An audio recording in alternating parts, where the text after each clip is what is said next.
This is Concepts, where two pretentious sirs quibble over ideas that explain today's world. Phil Shea and Steve Rose.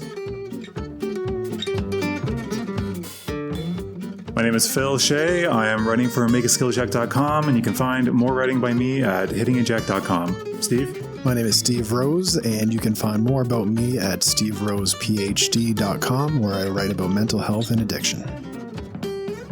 Welcome to the Concepts Podcast. Steve? Welcome. There we go.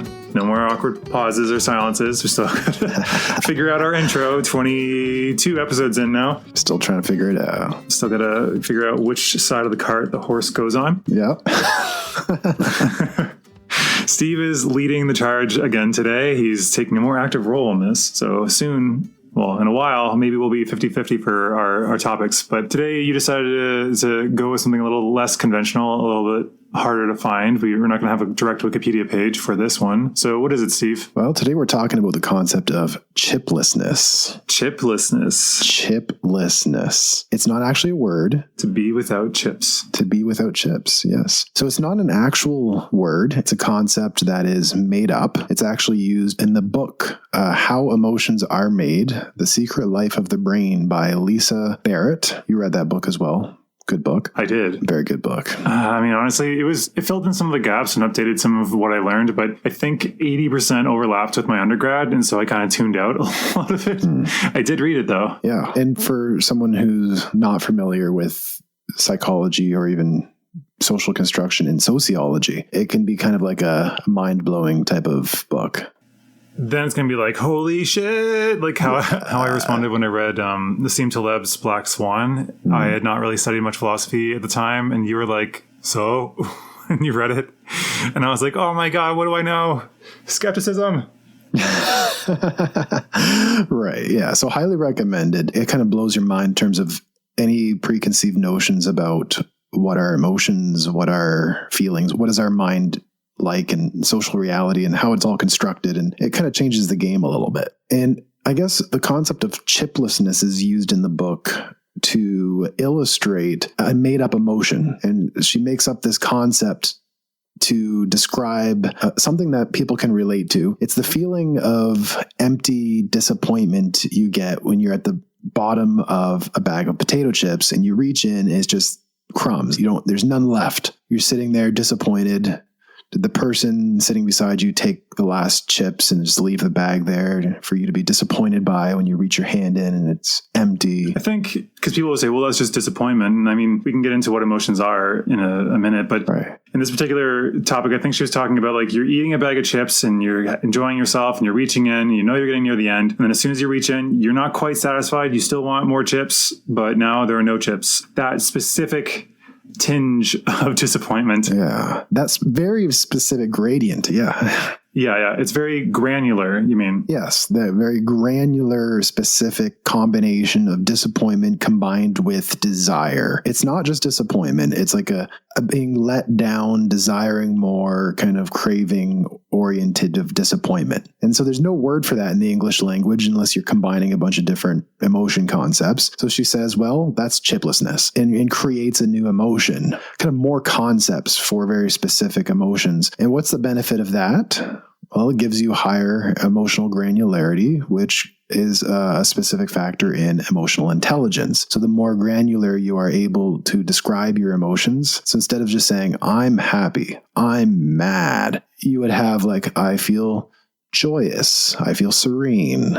So you have very like subtle, elated, subtle nuances in emotional concepts creates emotional intelligence and also a more body awareness and ability to regulate yourself. And so she creates this concept to illustrate how this is done and things that we take for granted as just wired into us as human beings Like, of course, happiness is this, and it means you're smiling. These taken for granted notions of what emotions are, she shows that they're all actually socially constructed or psychologically constructed, in that they actually do vary by cultures. So that's a big part of the book as well. I wanted to clarify that, just because you used granularity a bunch of times and didn't directly define it. It just means like how fine the detail is, like how closely you can examine something. Like looking at a doctor's office, if you need glasses and you are looking at the board you're supposed to read to see how good you can see. If it's all blur, that's really low granularity. It's not very detailed at all. But if you can make it every single letter and where they split and like all of like the imperfections in the writing, that would be extremely high granularity. So in terms of emotions, is allowing to see, like Steve was saying, the different nuances in emotion as opposed to just happy or sad. One of the things I wanted to add too was that people who have extremely low granularity might not even register that they're feeling an emotion. They might just register, I think we've talked about this before a little while ago, but they might just feel it as like a stomach ache or something, which always makes me think of, I know you haven't really watched this, but Chidi from The Good Place, he always has a stomach ache whenever he's upset. To me, like the more I've examined that character, the more I'm like, he is really shut off from his emotions. He's a purely logical character. I guess also what she's trying to do is, like you said, she's pointing out that all emotions are given to us through our culture. And China, I can't remember any particular different or nuanced emotion they had. To me, I always felt, and this is probably just the limit of my language skills, that they have very blunt terms for emotions. They definitely do have more terms than what I know, but what they commonly use, and what the ones I actually understood at least, was like happy, hate, like, dislike. Because I always wanted to say like, I resent this thing, which isn't quite the same as hate or dislike, but they didn't, right. I couldn't effectively translate what that meant, and I couldn't come up with a word. They probably have one, but I'm just not aware of it maybe. Right. And different languages have different emotional subtleties and nuances in their language. So actually learning new languages could potentially expand your emotion concepts and therefore emotional granularity and therefore emotional intelligence. And so this is kind of right in your wheelhouse of... Before you move on there, like how are you connecting emotional intelligence with granularity for those who are less familiar with what emotional intelligence is? EQ? Yeah, like... They've probably heard the term, but they might not know exactly what it means. And you're drawing this direct line between emotional granularity and increased emotional intelligence. So can you explain why you're so certain that there's that connection there? Right. I guess the intelligence piece is more regarding use and how it's put to use.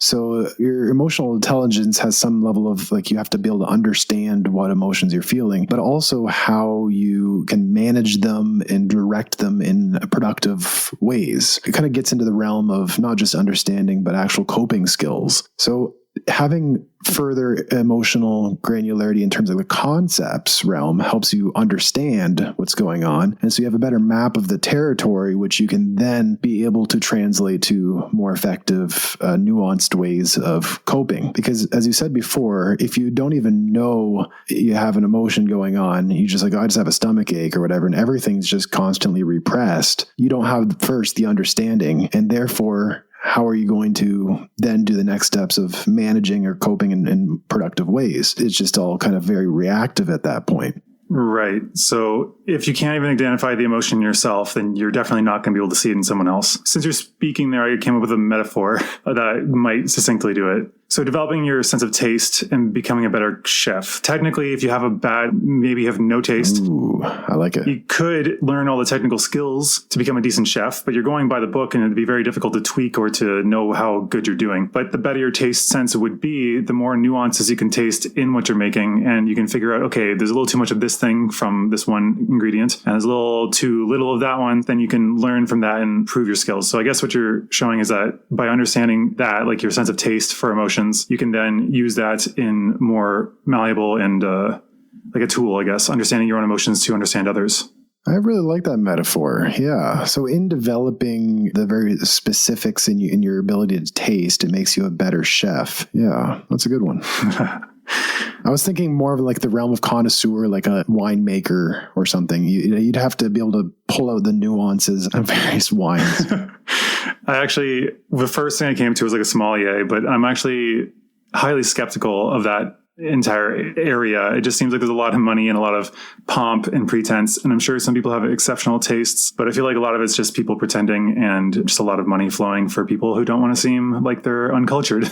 So I'm highly skeptical of that after like studying taste perception and how like the psyche around that works. Well, some of them are actually exceptionally good at like naming like certain things, but like they're creating an experience through their own concepts though. Like if you're just given something and said, taste this, what do you taste? People like burning or whatever, versus like a connoisseur. They're like, and as you nose the glass. I see where you're going with this. And this just seems like it's rife with like the ability to be a charlatan. If you're charismatic enough and you're really good at convincing people, you could just do the exact same thing with complete ignorance of what you're talking about. That's my qualm with this sort of like purely perceptive area, because it's like you could easily convince people like those where they've convinced sommeliers by giving them like this whole pomp and a nice bottle, but it's actually like box wine or something. Do you remember that time I got you with vodka?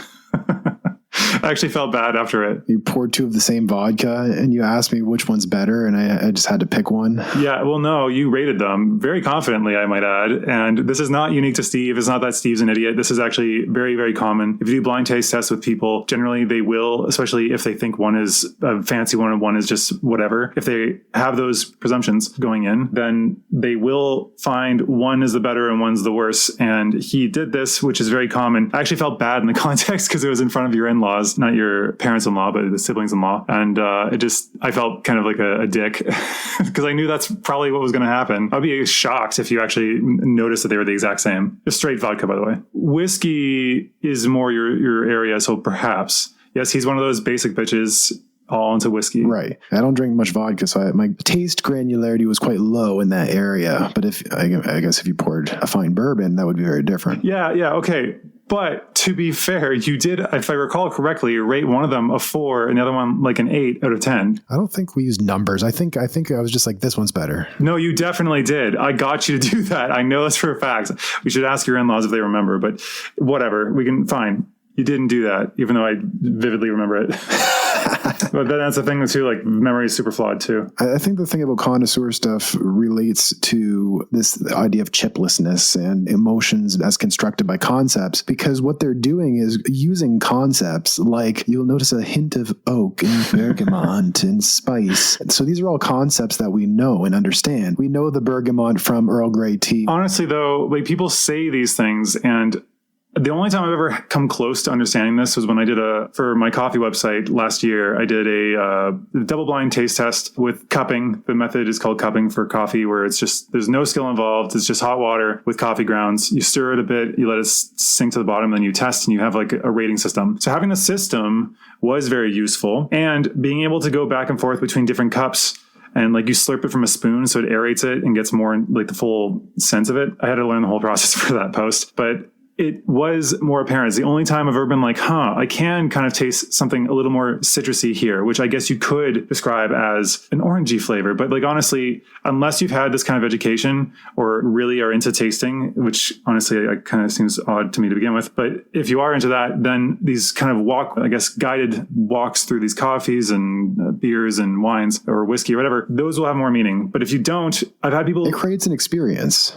Yeah, but again, you have to have some sort of granularity to do that. That's the idea, though. You would have to, based on even this book, because without the concepts, you don't have that experience. So if you don't know what the concept of citrus means, if you've never had that prior experience, then you're not going to find the citrus in the coffee, because what is citrus? That much I can agree with. It's almost like it goes to that metaphor of if a tree falls in a forest, does it make a sound? And the answer, according to this book, is no, because sound is an interaction between the tree falling vibrations and the human ear. And therefore, without the human ear... That's so stupid. Honestly, I don't agree with that at all. It's only a sound if an ear hears it. That's such an arbitrary distinction to make. I don't agree whatsoever. Sound is the relation, not the thing in isolation. Sound waves, the energy is still there. Yes, the energy is still there. That's different than the sound, though. The energy is there, but the sound isn't there. I feel that's splitting hairs. That's definitely a philosophical argument that I can't get behind. But I guess,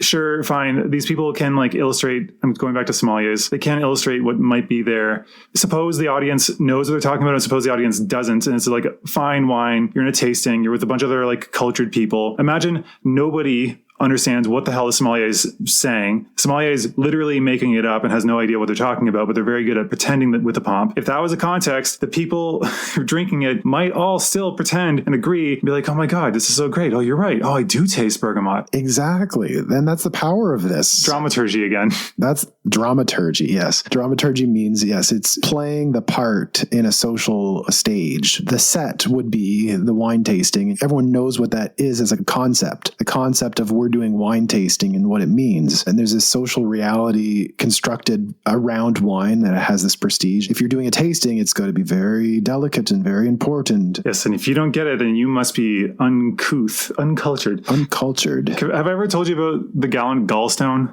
Remind me, I've heard that. Just to preface this, I'm not a big fan of Ayn Rand or Ayn Rand, her philosophy or anything, and I've only read one of her books, which is this one. I thought you used to be. The Fountain. No, I never.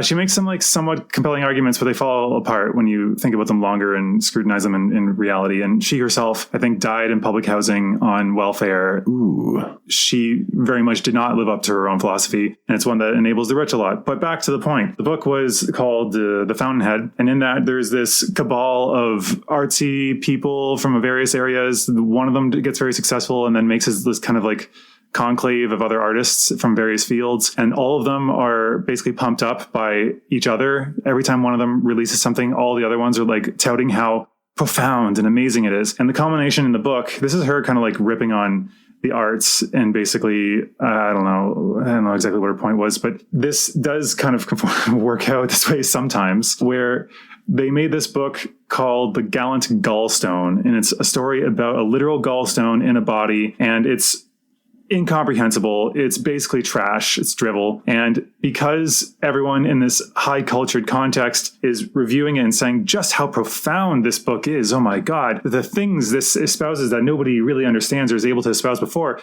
if the person doesn't understand it, they won't acknowledge it because everyone around them is saying how profound it is. And the fact that they don't understand it convinces the reader that it must be profound because it's so profound that they can't get it. And everyone's saying it's profound. So then when somebody asks them what they thought about it, they say, oh, it's very profound, because they assume that their ignorance is evidence of the profundity of this work. That's how a lot of academia works. Yes. Yeah. And I guess maybe that's her criticism, but that's something that happens. Oh yeah, we have talked about that in the context of the Ivory Tower. So it's this weird performative situation where everyone's kind of not wanting to out themselves. It's kind of pluralistic ignorance is another concept that's related to this, but we can get back on topic if you'd like. I guess we're already on topic, but I'm like kind of deviating. But this is related to the topic because it's the social construction of reality is what it is. And we think of reality as something that's stable and kind of like nature, and it's just this one thing. And we could talk about that when we look at naive realism. We hear social construction. Well, naive realism is another concept we haven't talked about. We make the assumption that things are the way they are in reality, but they're not. That your perception of the world is objective reality. That's naive realism. Yeah. But first, we hear the word socially constructed a lot. People say it's a social construct. Can you put a finer point on that? So people who hear it a lot but aren't entirely sure what it means can get a better grasp. Yeah, because the people are like, social construction, this is just a bunch of postmodern leftist jargon. Yeah, because they don't understand what the word means. It's only been in the last 5 years, I think, the average person's been hearing about social construction in like news venues such as like Fox in the mainstream, and or Ben Shapiro, where this has really gained some traction. But long before that, this has been a popular thing in sociology, and there's a long multi-decade kind of research and theoretical tradition around it. And it doesn't mean everything is just made up and nothing is real. It's more about how our culture and our language and our ideas about things shape them and make them what they are. And wine is a really perfect example we already talked about. If you want to get down to the just scientific biology, it's just fermented grapes that were put into oak for a certain amount of time. Or whatever, yeah. You can really describe it in a very like just biological process-oriented way of what it is. As we talked about in Memento Mori with the Stoics. What's that? As we talked about in Memento Mori in episode 3, I think it was, with the Stoics, how one of their practices was to strip away the importance placed on something by society to look at it for what it literally is. Yeah, so social construction doesn't mean like wine doesn't exist. It's all socially constructed. It's fake. Everyone who drinks it is just a placebo. Like there is a biological reality to the world, and it doesn't wipe away that reality. Right. I'm just going to give a much more to the point definition of what a social construct is. It's just an idea that has been created and accepted by people in a society, which we go to a society that doesn't believe in the thing we're talking about. Let's say money. They just have a barter system. They don't have money. I don't think there's any societies like that, but let's suppose there was, right, and you went there and you tried to use money. It wouldn't have any weight. They wouldn't consider it to be worth anything. It'd just be like this weird paper, and they'd be like, what are you giving me this for? So money is a social construction. Yeah, that's exactly it. Yes. And so it's not to say that it's not real, because in our world, we are a very social species. If everyone thinks that you are diseased and have a problem, then even if that's untrue, the belief of it being true will radically change your life, right? It'll have huge impacts on you. So again, that's socially constructed. Yes. But since our lives are very social and a meaning we get is from social context and from others around us, then these things will heavily impact us. Yeah, because the biological reality of money is that it's just some kind of paper product with ink on it. But the social reality of money is that we all agree that it has a certain value that we put on it, and therefore it has real implications in our lives. Yeah, people kill each other for this thing we've literally made up. Money doesn't exist. Yeah, like fiat currency, I think it is, which is, I think, like representative. Yeah, it's just government issued currency that's backed by the government and not by anything that's actually real. Like the US dollar used to be backed by gold. So it's just money that the government says it's worth this much. That by itself has no meaning at all. Like, it's not like that would naturally occur if it wasn't for people existing. Like, we had to come up with that idea. That's the last thing I guess I'll say on this topic, because I think it's clear enough. Social construction. Yeah. Yes. So we kind of define social construction, but how is it relevant to chiplessness? Well, because that's a psychological construction. So this concept of social construction, it only exists socially and culturally, but psychologically as well. They're both. I don't think there is a distinction between psychological and social constructions, because a social construction is still manifest in our minds, because we are engaging with money, which is a thought, and we have thoughts and feelings about money. But I think the reason we're talking about it with chiplessness is because emotion, you're saying... We're talking about psychological concepts here. Yeah, but it's still, whatever, fine. But technically, it's a social construct. It's a social construct and a psychological reality. The reason I wanted to bring that up is because you said like emotions are social constructs. Now we're going to have to address like the more standard emotions that people think are universal. And Paul Ekman, the guy who is, if you've ever heard of the show Lie to Me, he had theories about people who could read micro expressions and be like super lie detectors. This was his theory. That's completely bunk. That's not founded at all in science. Bunkum. Yeah, bunkum. He thought that you could do that, but it turns out that the way they proved that emotions were universal was by going to a bunch of different cultures and showing them pictures of faces and saying, which emotion is this? And then very broadly, people would say like an angry face by our definition would be anger for them. However, this was a hugely flawed study, because instead of saying, fill in the blank, what is this emotion? Instead, they said, pick from this list of like 5 emotions what this emotion is. So it's heavily slanted, like even if you guess, but like based on their, whatever translation it is and whatever their conception of these things are, it might not conform to any of them. And so even if they guess, it'd be a 20% chance of getting that, but there might be one that is leaning more in the direction that this face looks like, and they would choose that. So when asking people to do a blank and say, what is this? Then it just fell apart. Like, it didn't exaggerate to other cultures. We didn't have any universal emotions anymore. So when they did the study in that non-biased way, where they asked, what is this? These hunter-gatherer contexts, they were using very strange things by our standards, which was like not even related to emotional or feeling states as we think of them. They were things like related to doing or actions of sorts. Well, it depends on the culture and their language and everything. Yeah. It was all dependent on... There's a wide variety. What was useful for them. The whole fact that you had to use translation in this study is also suspect, because you're having to translate it into different concepts, and therefore, how do you do that? Yeah, like Schadenfreude, like we don't really have a single word to translate that, and other concepts, like we might just be doing like close approximation. Like for us saying like happy, joyous, ecstatic, elated, they could all just be in Chinese, maybe like kaixin, which is like just happy. Can you define how do you say it again? Schadenfreude. Schadenfreude is just the enjoyment in seeing someone else's misery. Because we don't have a single word for that. So we borrowed from other cultures and languages. I mean, that's why English is a bastard tongue. I remember that one being used in the book a few times. I didn't pay attention to it too much, but taking enjoyment in someone's misery. Yeah, we don't really have too much of a word for that unless you say it as a phrase, not a concept. I guess we could call it vindictive pleasure maybe, or something along those lines. But it's still not necessarily a concept. It's not one word. Yeah. The other thing that kind of drove the point home that illustrates how emotions are social constructs is if you think about a stereotypically angry face, it's like the furrowed brow, like the eyebrows coming down and inward, and maybe baring their teeth or opening their mouth and like in a frozen kind of like yell expression. That is only one form of anger. Like it really is contextual when it comes to emotions, because that's what we conceive as anger. But if your boss is yelling at you, you're not going to scream at him like that. You're probably like, you could be seething angry under your skin, but you're trying to control it because in this context, it's not appropriate for you to express your anger. So you will do things that if someone's paying attention could still obviously let them know that you're angry. Like you're shaking, you're sweating, you're really tense, you're not breaking eye contact, stuff like that is like a quiet anger, but it's still anger. And the fact that we are just constantly told this is anger, this is anger, this is anger since we were a kid. Anger means rawr. Yeah, anger means you're explosive and like just throwing stuff and breaking things, but that's only one expression of anger. Yes. So our concept of anger is not very nuanced if we think of it in just those terms. And I've even heard of a study where they recorded people, they made them angry, and the people in the recording actually looked more relaxed when they were experiencing anger.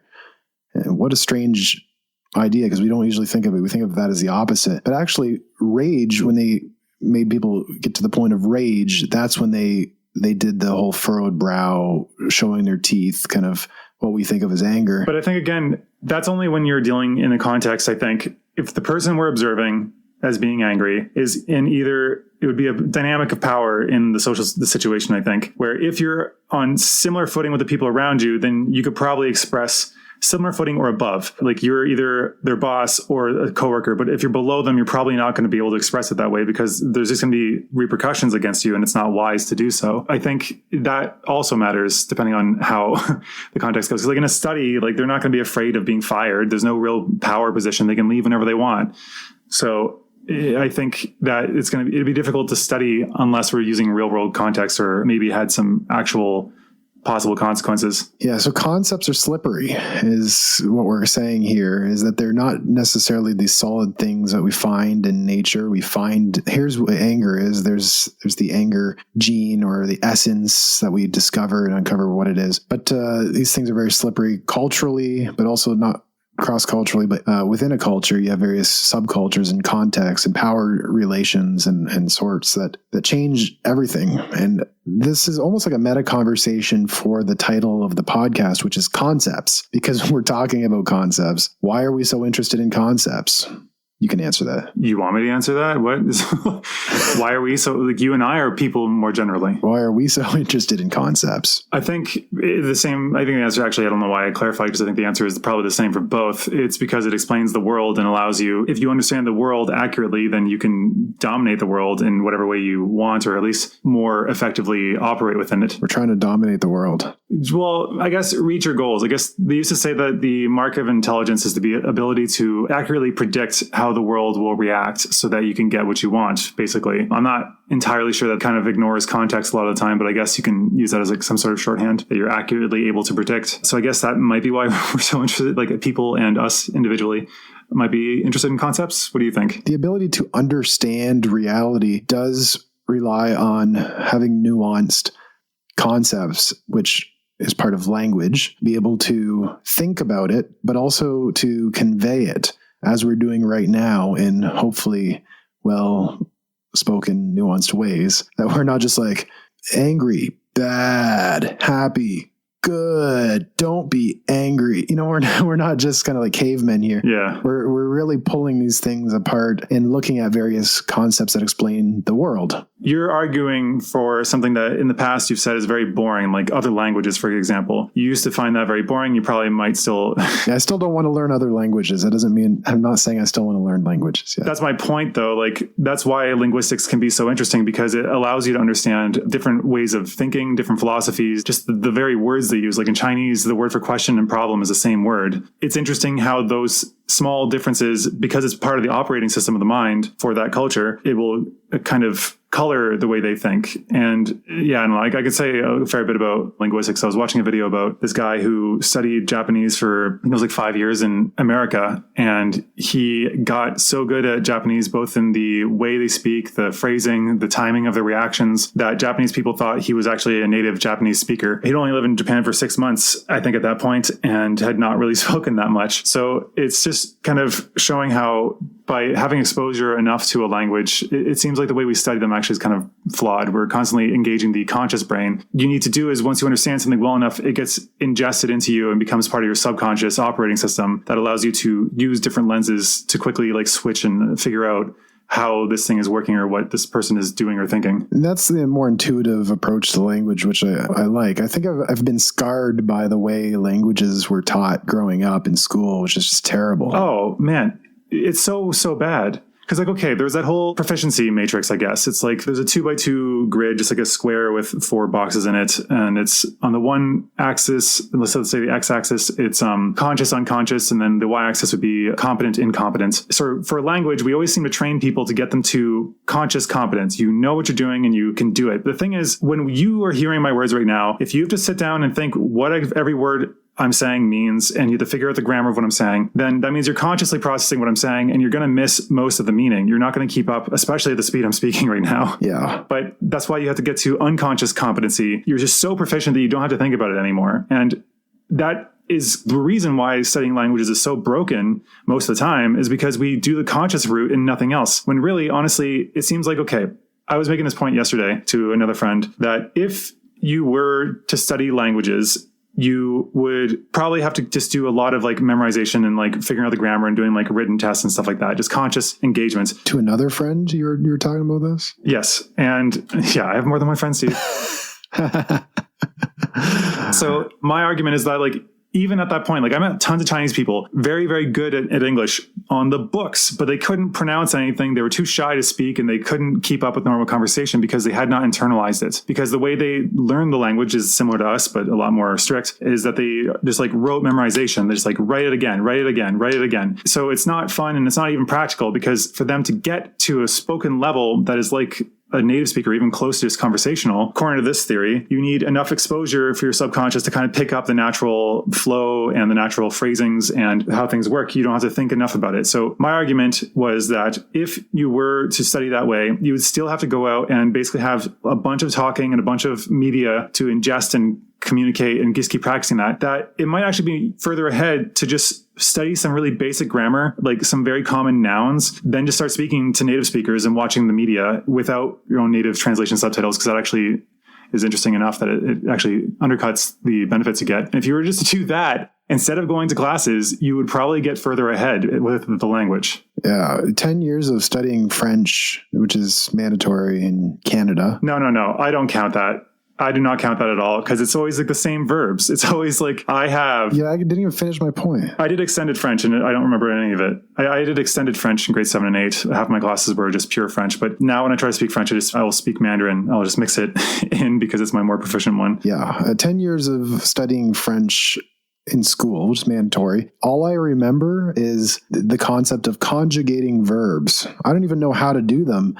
But it seems like that's all we ever did was just conjugate verbs all the time. Yeah, exactly. They gave us the most dry, most boring approach. I remember in university, I took a couple French classes, I think. And I remember thinking that it was amazing that it took that long. Because again, we studied all through grade 1 to grade, I think, 10 we had to study up to. And yeah, they never really taught you anything that functional, because in that university class, they taught us the various ways to form a sentence to make it a question. And the very, very useful I want or I can. Actually, that was another thing I was going to point out, is like Tim Ferriss has this nice hack for languages. So you can avoid a lot of that conjugation in most, at least Latin-based languages. I don't know about a bunch of the other ones. But if you just say like, I want, and then unconjugated verb, then you don't have to learn the conjugation of the verb. You can just say, I want, I will, I must, I need. And all you have to do is remember those. And then you don't have to conjugate the verb that follows. Because like, I want to go. To go in English is unconjugated. So let's say like, je veux aller in French. Then I don't have to say aller in any conjugated form. I just have to say je veux, I want aller, and replace aller with pretty much any other verb, and the sentence still works. Yeah, there's got to be a lot of hacks around this then. There are some, but like that alone will set you super far ahead, because then you just need to remember the unconjugated forms of the verbs. Comprehension will be a little lagged behind, but at least you'll be understood. And that's the whole point of language. And with understanding, you can start forming relationships and have friends and make it actually rewarding to continue to advance in the language, as opposed to just getting tests. We're way off topic now. Like, language is meant to serve us, not us serve language. We're not here just to preserve the Queen's English and have like the proper conjugated French verbs and all the rest of it. It's kind of like my same argument for like the economy or GDP. Are we here to serve those things if it ends up being misery for everyone? Or are we here to use that? It was originally supposed to be a measure of how to get to a better place and make people happier and prosperous, but it seems like it's kind of lost that. And I think the way we teach language, like you said, that kind of way. Yes, we serve the language in preserving its properness versus like making it useful. And that kind of relates back to the emotional intelligence piece, is that learning emotion concepts is not so you memorize the various micro expressions because that's the way reality is. It's more of like learning things to become more useful and effective in your navigating of social context or conflicts or other things. Yeah. Think now is a good time to bring up the two-part theory of emotion. Are you familiar with this? Remind me. Maybe I am. I don't recall it right now. I'm fairly certain we talked about it. You might not know it by this name, but the two-factor theory of emotion is the actual title. It's the belief that basically we have physiological responses to a stimulus, and then based on the stimulus and the context and our personality and all these past events we've been through, then take that feeling, that physiological response, like elevated heart rate, sweaty palms, shaking. Based on this context, this means this. So like if you feel those particular forms of arousal, we don't actually have that many. You feel a little bit wobbly, sweating palms, and your heart is racing. That could be excitement. That could be being turned on. That could be scared. That could be angry. It all just depends on what meaning we apply to it. So there you go. Yeah. Yeah. It's kind of funny how malleable these things can be. I think it was for performers. If you perform enough and then you have the pressure of performance, you actually end up getting better. But if you've if you practice enough, if you've under-practiced then and you have that pressure applied, you actually do worse. So the gap widens between the prepared and the unprepared. And so they'll both feel similarly about to walk on stage, but the prepared person will interpret it as I'm on, I'm ready, I'm good to go. I'm excited. Yes. And then the unprepared person, what are they going to think? I'm nervous. I'm nervous. I can't do this. Oh my God. Same feelings in the body, different concepts and interpretations, therefore different realities. Exactly.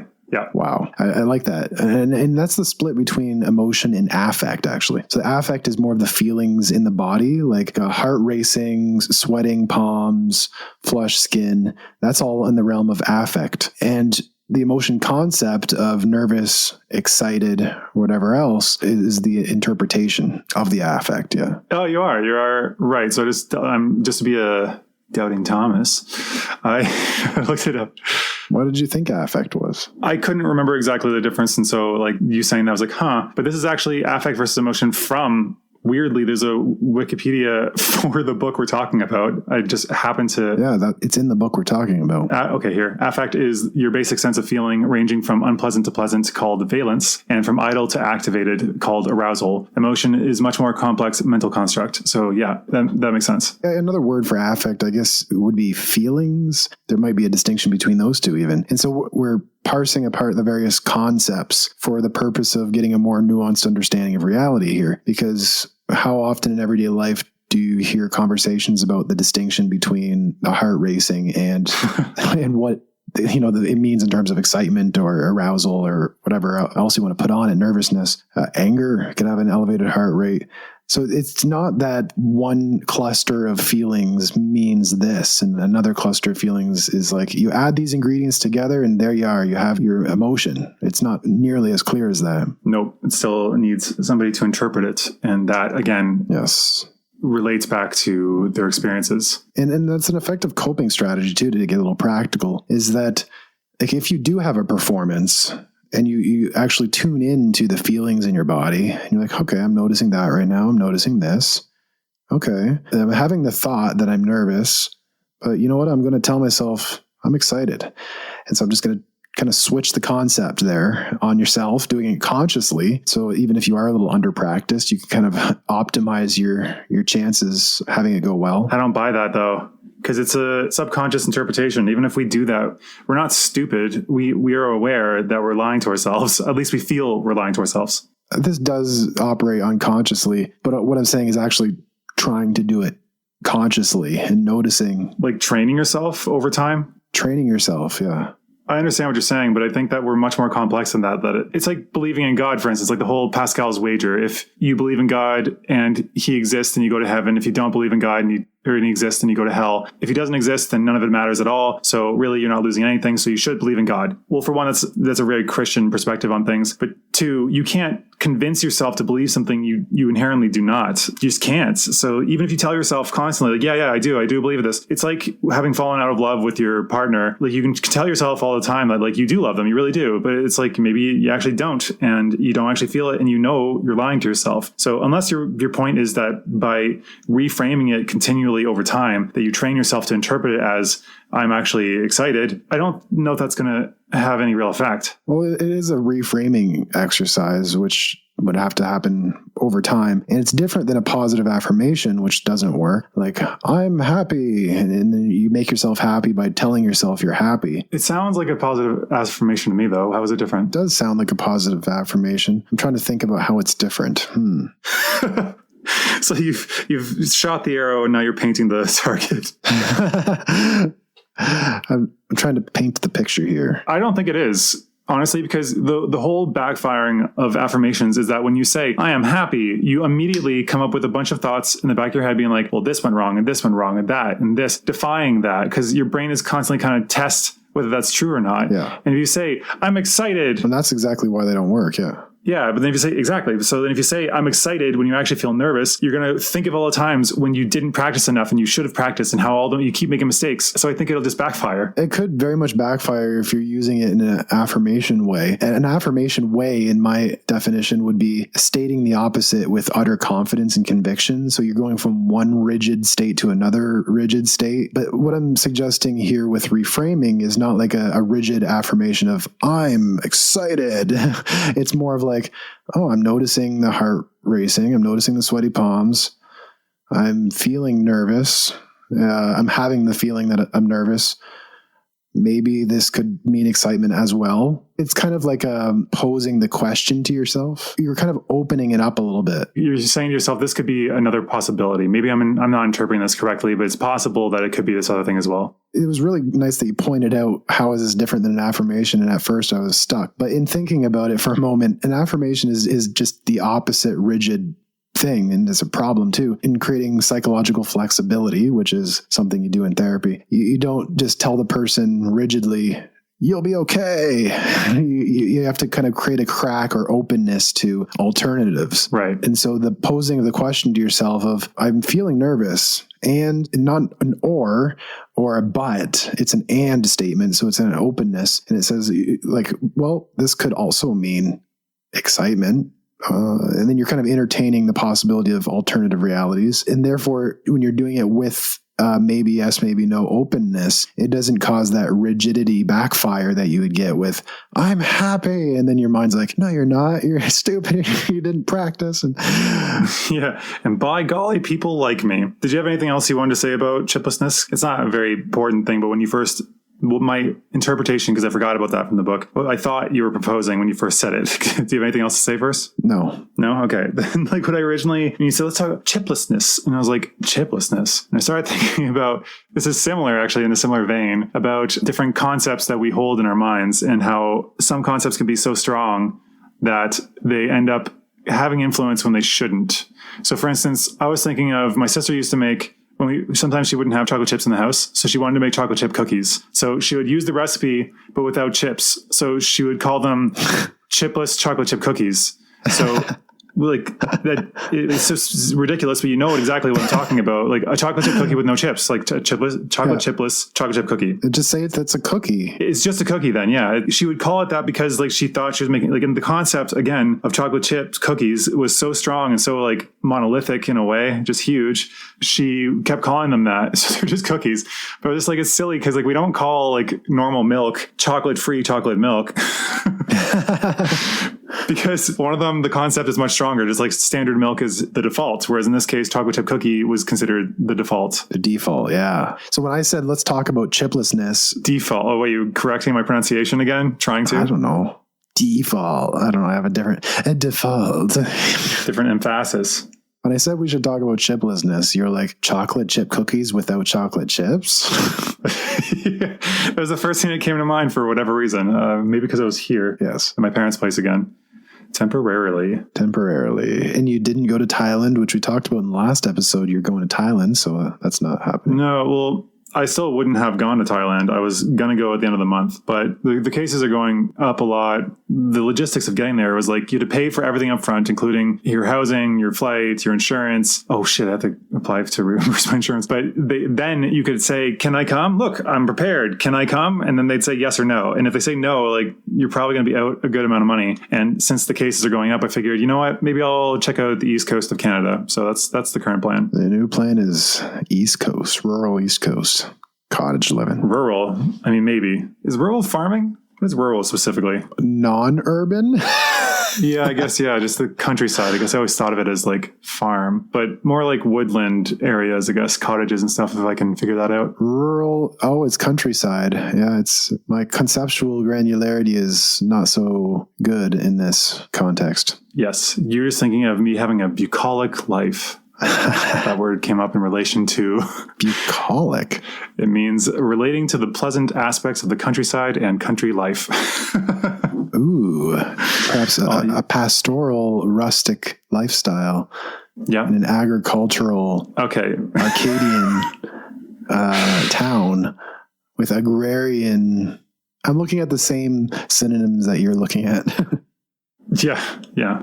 We're kind of spiraling off. This is us. If we were just speaking on the phone, we'd be doing stupid wordplay things like this. It's talking for the sake of talking. Okay, we got to go now. As we've said, yeah, I think we should wrap it up. So basically, chiplessness is supposed to exemplify how emotions are constructed, and you can actually make up emotions as you go. It's just basically a collection of meaning that we have imposed onto a certain physiological state. My takeaway is have some fun and create your own emotion concepts and think of things in your everyday life where there is like a feeling that hasn't really had a concept applied to it, and then just put your own concept on it. There you are. You've made up your own concept, and if it catches on and we all can agree with it, it's expanded the English language, kind of like Shakespeare was doing in a sense, is he's creating language. It's really the opposite of this proper preservation, learn French the way they taught us in school way. And it's more of a playful, kind of a creative way of looking at these things. Go out there and piss off grammar marms and make sure you go on to Urban Dictionary with your new definitions and load them up there so that we can find them and figure out what the hell you're talking about. And maybe they'll actually make it into the dictionary because every year there's new words going into the dictionary. So that's how language works. Yeah. People, well, that's actually the final note is that the dictionary people think is prescriptive. They think it's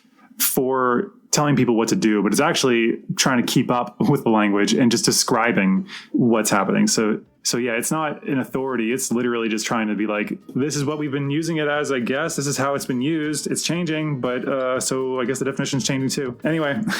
Yeah, dictionaries are documenting, not authorities. There we go. Yes. Exactly. All right. And that's the takeaway of this. That's the takeaway. That's the takeaway. Dictionaries are just chronicling what's happening. Yeah. All right. Thanks for tuning in. And we hope to see you next time. And again, let us know if you know anybody that wants to have a concept episode with us. We can totally have them on and we'll go from there. All right. You can find our email in the show notes. And as always, thanks for tuning in. All right. Take care. I only knew of it the other way, so that's that. That is how things are, because Steve deems it so.